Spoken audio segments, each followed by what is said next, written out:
Hey, Larken Rose here. If there's one thing that politicians are good at, it's coming up with slimy schemes and deceptions by which they can, first of all, pit people against each other, and more importantly, trick the normal people into asking the politicians to grab power and control. And of course, they can't just come out and do that and say, hey, all you peasants, can we rule you? Because people would say no. So they have to come up with bogus excuses for why, oh, we'll be serving you by stealing your stuff and bossing you around. Now, it's kind of ridiculous that they ever get away with that, because literally that's what every government always does to get power, is they tell the people in one form or another, you should give us power so that we can serve you by taking your stuff and bossing you around, because that's all government does. It doesn't give anything that it didn't first steal, and all it has to influence society is threats of violence against people. So it's bossing people around and taking their stuff. So to trick people into cheering for somebody else bossing them around and taking their stuff, that's a fine art form if you're evil and insane. And one of the recent ways that they're pushing this again, it's come up before, is the concept of reparations. Oh, this particular race, this particular class of people is owed reparations for past injustices.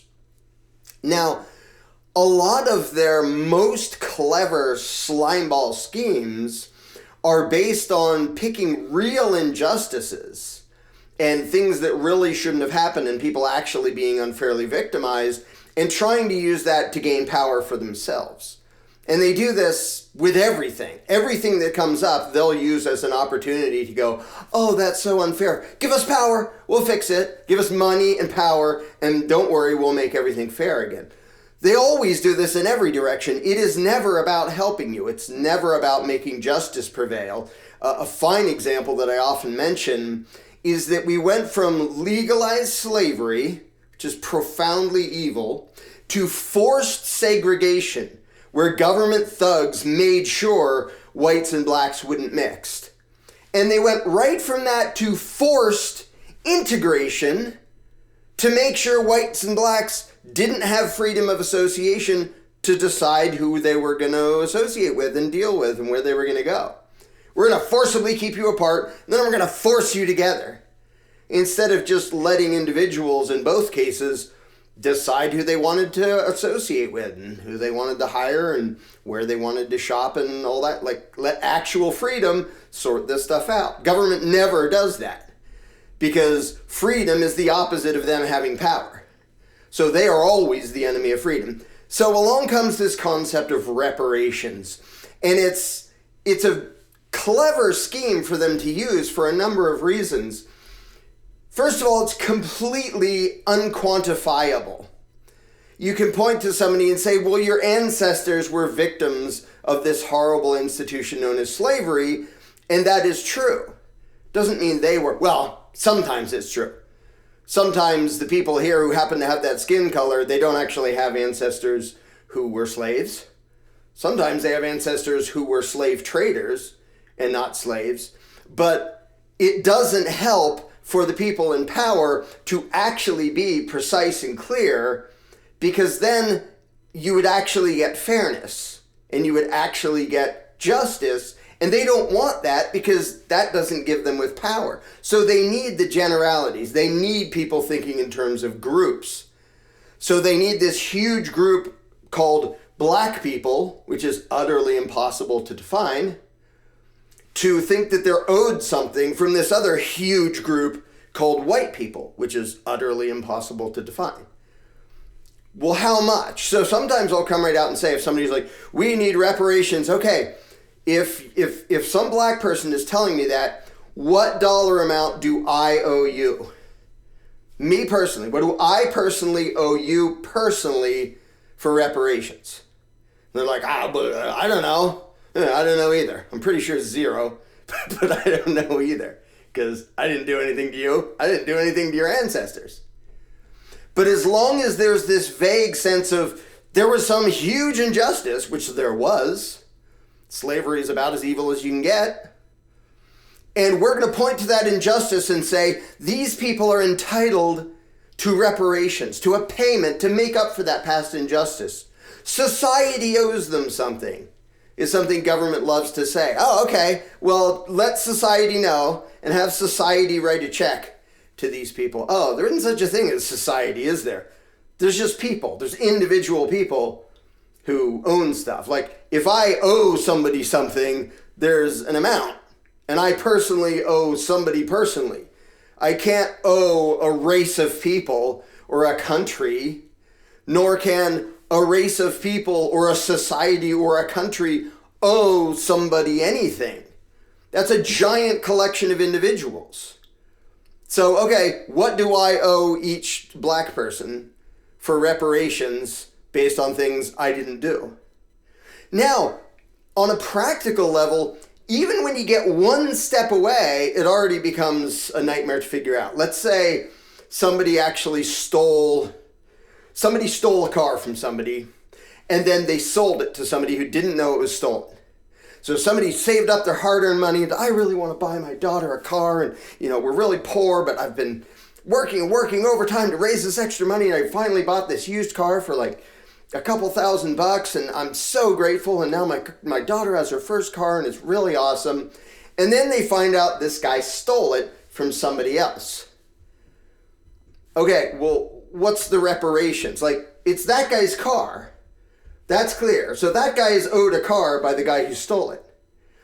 But this person is owed the money they gave, at least, from the person who stole the car, who then sold them the car. They're not guilty of anything. Now, when they find out this car was stolen, they're in a conundrum, because it's like, well, okay, it's your car, and maybe I'll just give it back, but that just means I gave my money to the thief instead of you gave your car to the thief. That still isn't justice. Why is that any better? And they might do that just to be nice because they feel bad about finding out that he got his car stolen.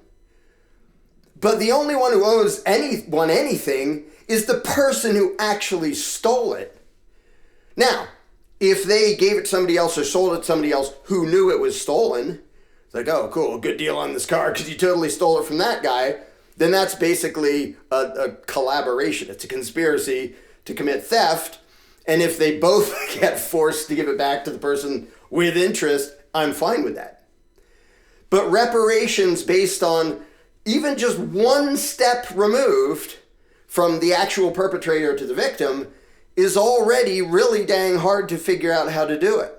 Okay, now spread that out over hundreds of millions of people and throw in a whole bunch of different generations where you can't possibly trace any particular piece of property and any particular perpetrator or victim of it.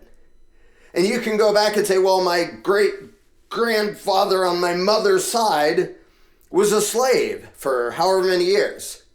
That's horrible and that's evil. And if it were possible to take the people who did that to him and take everything they have and get to him, I'm all for that. Trouble is, they both died a couple hundred years ago. So that's not happening. Well, does he owe the next generation? Does the guy who stole it owe the next generation something? Yeah, probably. He's still the thief. The pile of wealth he's sitting on was still, in part, from enslaving that person. So if you're talking about take from that guy and give to his, immediate family, okay. What about the grandson of that guy and then the grandson of this guy, and what's the dollar amount owed? And here's the genius of the slimeballs in politics. They know that the best way to do this is to focus on things where it's absolutely impossible to determine an actual amount involved. Like if I run over your mailbox and you say, that mailbox cost me $105, well, it's fair that I have to give you $105. If I was negligent and ran over your mailbox. There's a dollar amount, there's a victim, there's a dumbass, in this case me, who did the damage. I owe you $105 for your mailbox. I owe it to you because I did the dumb thing, broke your mailbox. It was yours. That's pretty easy to keep track of and figure out a dollar amount. If you can't figure out an actual amount, forever the remote however many generations away from the victims of it will feel like, well, we're owed something, and pretty much, and a lot, and heck, if there's no way to calculate it, I'm just going to say you owe us millions of zillions of billions of dollars. And since it's impossible to calculate, who are you to say I'm wrong? And the ones remotely related to the perpetrators, in fact, a bunch of us weren't. I'm pretty sure my ancestors came here from England mostly after slavery had ended in both places. So, but I'm going to get lumped in there too. Because you're right there for you, evil oppressor. So what's the dollar amount? Like, if there was a wrong that needs to be righted, what's the dollar amount I can pay so that you'll at least shut the hell up when talking to me about the reparations I owe? What is it? Like, it's for something I didn't do to somebody that wasn't you. So somebody you guess was vaguely related to me, even if only in some huge demographic sense. If I owe something to you, is there a way to repay it? Is there a way to determine what the hell that is? No. And the politicians love that, because that means it can never be solved. And that's what they want, is problems that can never be solved, but can always be used by them as an excuse to grab money and power. Over both sides. If you think the people in government pushing for, like, slavery reparations give a crap about black people or the descendants of slaves, look at their history. Look at what this institution has done. Sometimes those very individuals. One of the funniest examples, well, it's infuriating and funny depending on how you look at it. Senator Robert Byrd, who's, I think he's long since dead now, he was high up in the KKK, and then he was a very prominent Democrat senator who pushed all these welfare things, and we're going to help affirmative action. We're really going to help the downtrodden American blacks. Do you actually think Robert Byrd gave a shit about black people? I mean, you can go look up some of the quotes of things he said. They're freaking horrible. Do you think one day he was like, oh, so sorry, yeah, now I love him. I really want to help him out. No. He realized, well, we can't just directly oppress them that way anymore. Doesn't work. We can't get away with it. Even the white people are saying that's not okay. And, you know, back in the 50s and 60s and going into the 70s, when everybody agreed this is pretty horrible, don't do this anymore. And so the political parasites are like, all right, we need a new scheme. Forced integration, where we're still going to stick our tentacles in. We're still going to violently dominate things. And now we're going to help them out by giving them stolen loot and thereby buying their loyalty. That's what the reparations argument is all about. It has nothing to do with achieving justice. It has nothing to do with equalizing things out. And anybody who is descendant of that victim class, who, you know, can rightfully look back and go, that was freaking evil and horrible. How did humanity ever do that? But any of you falling for the reparations pitch now, understand they don't give a crap about you. They've never given a crap about you. They just know that they can use your righteous indignation to A, pit you against white people, and B, use that division to get money and power for themselves. That's all they ever care about. They're buying your loyalty. And the left and right do this all over the place. It just happens that in the case of black and white racial issues, it's mostly the left that's pandering to American blacks. And which historically, it actually flipped at one point. It used to be the unions, which were almost entirely white, were going to government to try to use the force of government to keep blacks out of the industry of whatever the union was in. And they admitted that. And the initial gun control was, they just openly admitted the goal was to keep black people disarmed. And now how many black people are cheering for gun control? Because they think it's about keeping our children safe. Was it about keeping your children safe when the white unions were begging the people in power, make sure those people don't have guns? You think their motives went from horrendously power control evil to suddenly now they give a shit about you? No, it's for your safety. They always pitch it as if this is for your good. This is for peace and harmony and all of us to get along and justice, freedom, and yada, yada, yada. You will forever feel like a victim because they want you to. Now, people like Jordan Peterson and a bunch of others have talked about this a lot, Thomas Sowell and Walter Williams. If you go back through history, if you're going to claim victimhood and that somebody owes you something based on what was done to your ancestors, that's literally everybody. Like, I could go back and say, well, in fact, I'm the direct descendant of someone who was sentenced to die as a witch. Mary Bradbury. Now, she didn't die. The story of how she got out of that, she was in prison. She was convicted of witchcraft for supposedly turning someone into a blue boar and like making the weather be bad on a ship or something. Or the butter curdled or something. Or the milk, I don't even remember. Just ridiculous stuff that back then they were stupid enough to go, oh, bad things happened. There must be a witch. Mary Bradbury was convicted and sentenced to death for being a witch, which she wasn't. So, am I owed something for that? Because she was put in prison and she thought she was going to be killed for being a witch. Am I owed something from that? No. And who would owe it to me? The jurors? I'm not sure if there were jurors. The judge? The jailer? People who arrested her? And that's just one incident of one ancestor. Or I go back and go, well, maybe if it turns out I have Irish, I think I'm mostly British and some Scottish, despite my red hair.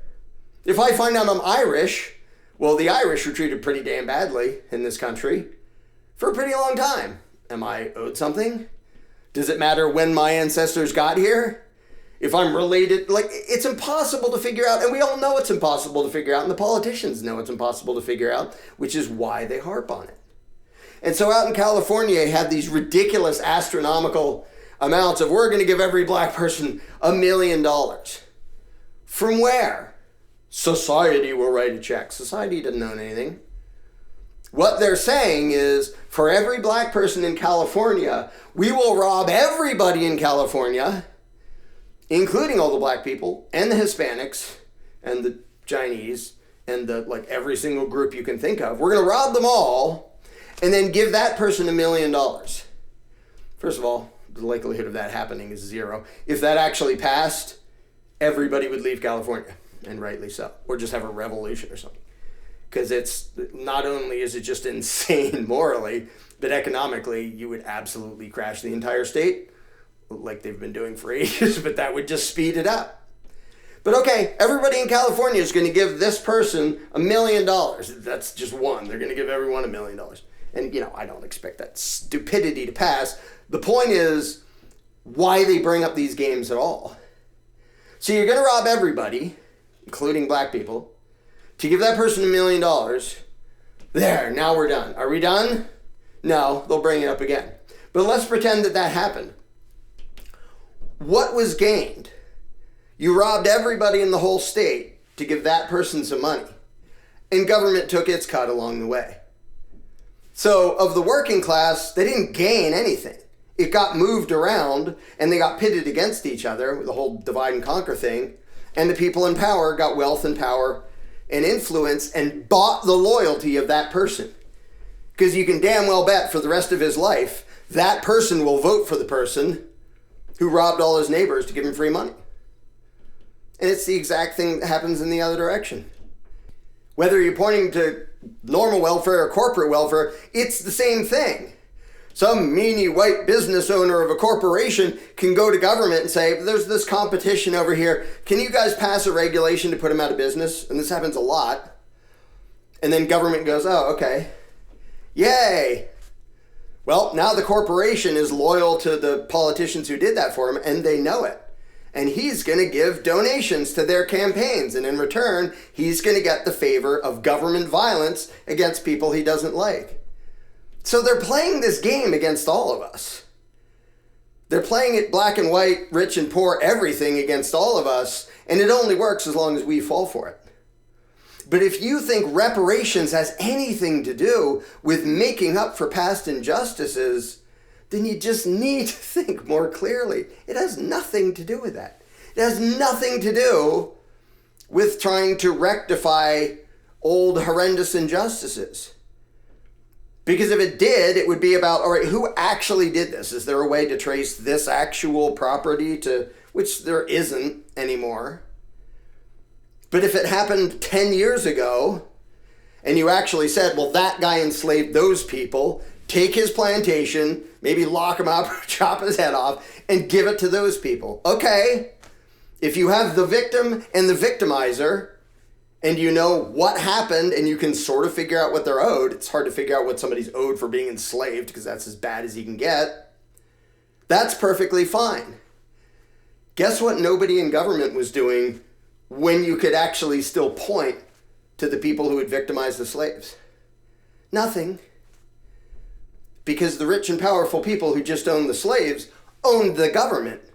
So it wasn't going to happen back when there was some chance of it actually being fair and have some rational basis.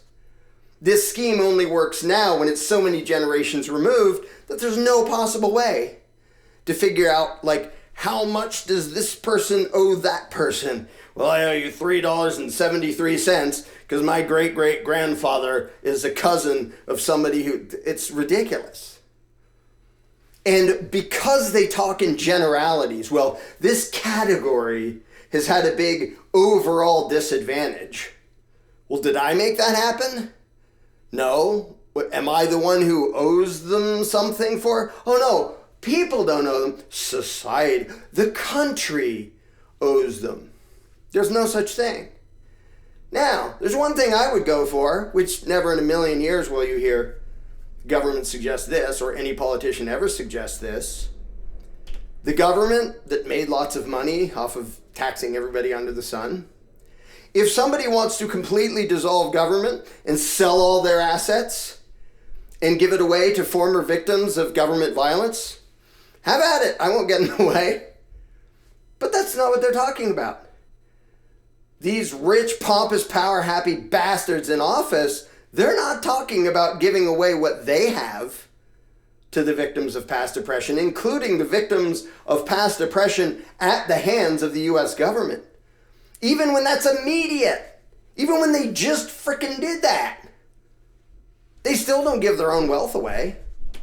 I think a couple days ago was some anniversary of the move bombing in Philadelphia. I lived in the suburbs of Philadelphia back when that happened, where the government of Philadelphia and the Mayor Good, ironic name if ever there was one, who happened to be black, by the way, bombed his own city, burned down I forget how many blocks, left 200 and some people homeless.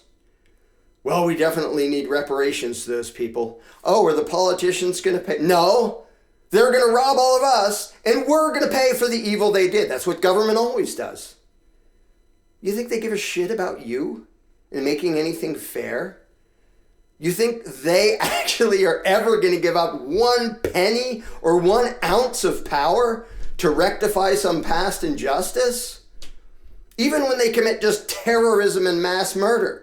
Like in Move, the bombing in Philadelphia, most of the victims were black. And there are a number of people who died in that, just murdered. In Waco, for example, where they just terrorized and literally tortured the Branch Davidians out there and then slaughtered almost 100 men, women, and children, and babies and old people, most of those were white. There were still some blacks and Hispanics at Move thing, which you don't ever hear because they want people to think, eh, they must have been white supremacists. No, they had a whole bunch of races in there. So in either case, did the people involved have to pay? No. Did the employees or the people who ran the ATF, did they reach into their pockets, or the FBI, and go, we did this horrible thing, we harmed you, here's our money? No, the best you'll ever get out of a situation like that is to convince them to rob all your neighbors, to give you your neighbor's money to make up for what the evil, power-happy bastards did. And that's all they're trying to do with reparations. The government that enforced slavery, that made it possible, that legalized it and said it was okay. You think they're giving up a penny of their money and their power to the victims of slavery? No, they want anybody with a certain shade of skin, including like Irish people who weren't much better off than the slaves at the time. It's like, wait, I'm not the one who did that. Like, I was being tromped on too. Chinese people building the railroads, they weren't quite slaves, but it was about as close as you could get and still pretend it was voluntary. They don't ever accept responsibility for the things that government actually did. And they don't ever suggest that the people in government should give up anything they have. Like, if some cop beats the hell out of some black person and shoots them and kills them, you think that cop is going to pay for it? No, well, we let him go. First, we put him on leave with pay, which means now he's getting paid to sit on his butt because he committed murder. And then a while later, if they sue, well, the department gave them $1 million or $4 million or whatever it is. Well, what department? The police department. Where did they get it? From robbing all of you. And so especially if it's in some city that's like the population is largely black and they killed a black guy, oh great, now we have justice because government came out, robbed a bunch of black people and gave that money to the family of somebody they murdered. And nobody in government lost anything. Like maybe the actual murderer got fired once in a blue moon. They'll get prosecuted and maybe even convicted if a complete miracle occurs. And by the way, even though that's mostly what the media focuses on because they're trying to make a race between war between the races, this abuse happens to white people and every other color people too. Cops are just power happy bastards. That's a general rule. Now, you can say it's a little bit worse here and there, and you know, you can argue the statistics and they don't really care because the principle is the same. In no case do the perpetrators of the violence volunteer their own money and their own power to make up for past injustices. But they will eagerly volunteer to rob and control everybody and all your neighbors today in the name of giving you reparations for things that were done by none of those people and were done to not you or anybody you have ever met because it happened ages ago. And so this game, like so many other things politicians play, it's designed to make you resent categories of people. Anything they can do to pit white against black. And there's a million different ways they play this horrendously evil game. Even just the thing of, oh, we're going to take this movie and we're going to take this particular character who's always been white and make them black. Okay, why? I mean, okay, you can do that. Especially a fictional character. Like if you're like the Queen Cleopatra, we'll just pretend she's Kenyan all of a sudden, even though she was Greek Macedonian. What's the purpose of them doing that? To get white people and black people arguing at each other.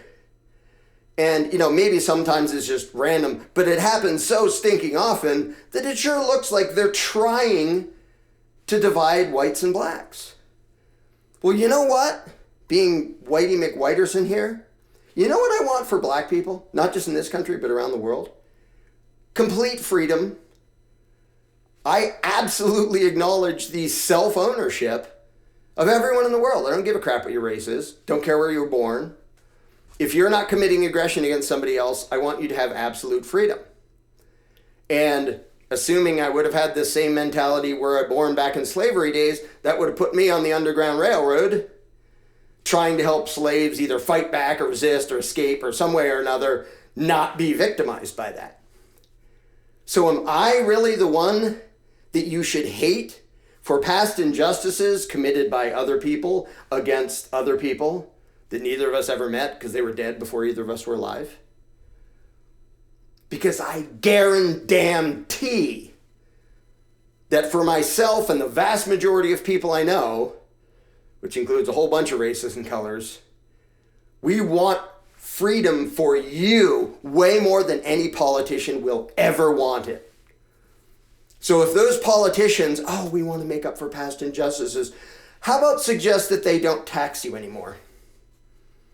Wouldn't that, instead of giving away stolen loot from somebody else, how about just asking them, how about you just don't rob us for a while? See what they say.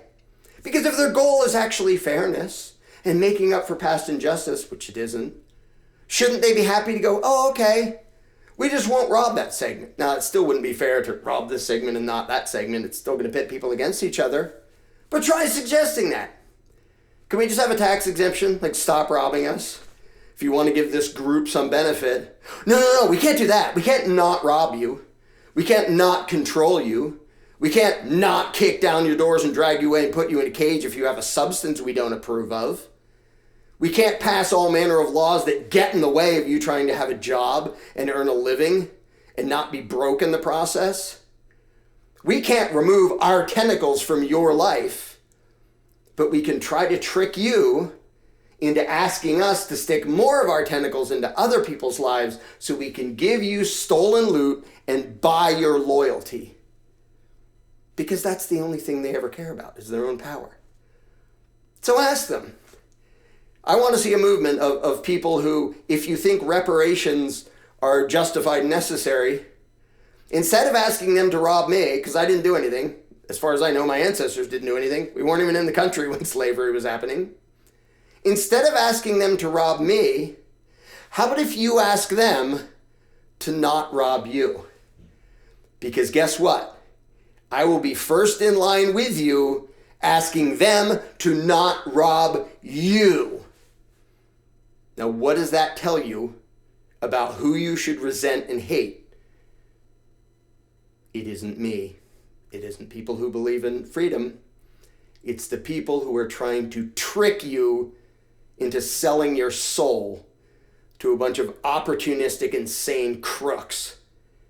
And as long as you keep falling for that, you're going to accidentally, out of your own frustration and righteous indignation, you're going to accidentally keep empowering the worst people in the world.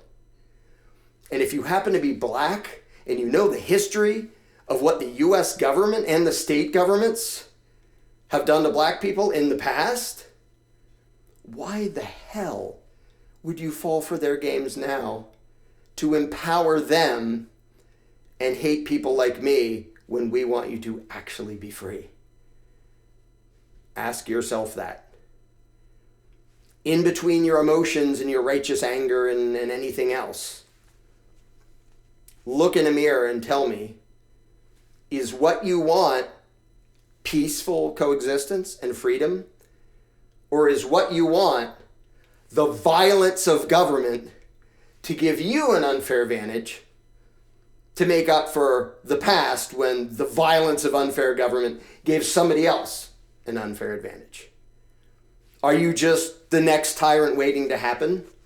If you had that power, would you jump on that throne and use your violent power to right all the wrongs? If so, you're just as bad as them. If your goal is freedom for everybody, then stop falling for their bullshit.